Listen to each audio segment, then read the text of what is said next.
চাকরি পাওয়া কি এতই সোজা মনে করিস তুই? এই শহরে 10 লক্ষ লোক বেকার আছে। চাকরি পাইতে হইলে 100% প্রিপারেশন লাগে, সিরিয়াসনেস লাগে। তোর মধ্যে কোনো সিরিয়াসনেস দেখি না। প্রিপারেশন তো চেহারায় থাকে না। থাকে, যাদের আছে তাদের তো চেহারাই থাকে। আছে নাকি?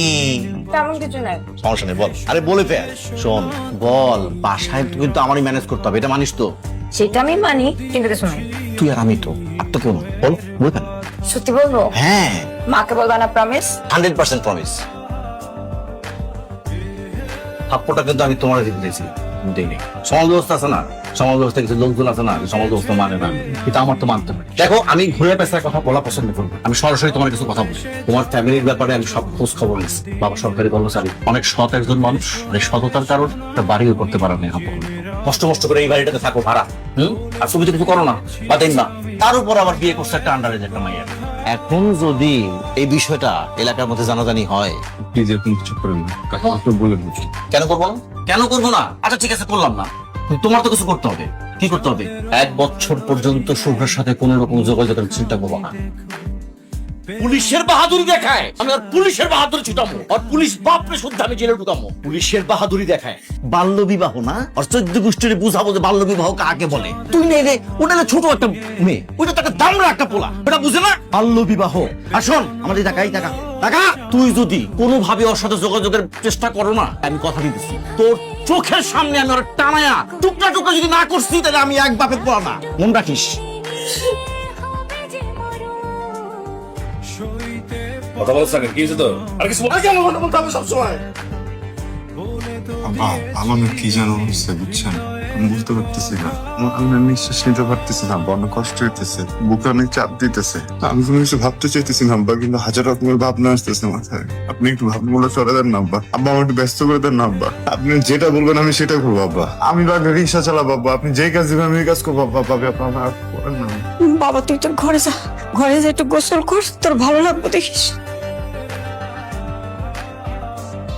ছেলের জন্য একটা মেয়ে দেখো, বিয়ের পরে সংসার শুরু করলে আর সবকিছু ঠিক হয়ে যাবে।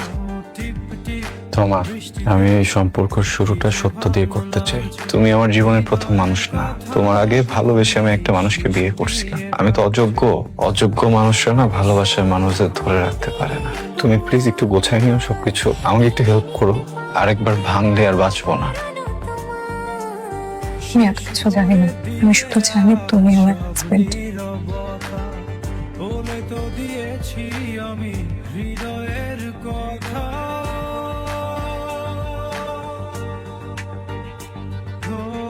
তোমাকে ছেড়ে আমি কি নিয়ে থাকবো, ভালোবেসে যাবো যতদিন বাঁচবো। হে সোনা তুমি এটা কি? কি হয়েছে, এইভাবে ফেলতেছো কেন? কি এটা বলো তো? কথা বলতেছ না কেন বলো? কথা বলতেছ না কেন? কবে বলছো তুমি? তুমি কনসেপ্ট করছো, এটা আমাকে বলে ইম্পর্টেন্ট মনে করো নাই? তুমি যে আমার বাচ্চাকে অর্জন করে আসছো। তুমি আমার সাথে এইভাবে চিল্লায় কথা বলতে পারো না। আমার বডি, আমার একটা ডিসিশন আছে।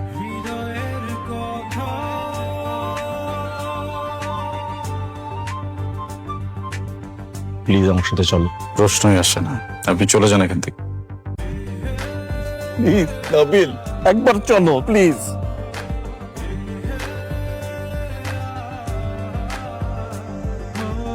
তোমাকে ছেড়ে আমি কি নিয়ে পরে আমরা অনেক চাপ প্রয়োগ করছি, অনেক ভয় দেখাইছি, বকা দিছি, মারছি পর্যন্ত ওরে আমরা। তারপরে ওরে বিয়ে রাজি করাইতে পারি নাই।